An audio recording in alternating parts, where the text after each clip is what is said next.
Hello guys, আপনারা কেমন আছেন? আশা করি সবাই ভালো আছেন।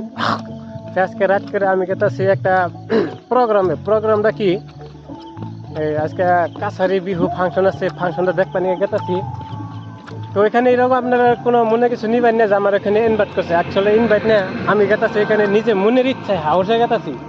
আমার লগে আছে দুইটা বন্ধু আছে, কয়েক খুবই ভালো বন্ধু, আমারই ফ্যান ফলোয়ার। এর জন্য কোনো টেনশন নাই, এরা আমার সাথে আছে। আজকে কাছারি ফাংশনটা দেখে কিরকম মজা হয় না হয়, কোনোদিন দেখি না, এটা আমার মনের ইচ্ছা আজকে। আর আমি আইতে ফাইনালি আয়া বললাম ফাংশনটাতে, আপনারা আমার সঙ্গে দেখতে থাকেন, সব কিছু দেখাম বিস্তারিত, কোনো টেনশন করবেন না। ফাংশনটা কি ধরনের হয় না হয় সবই দেখবেন।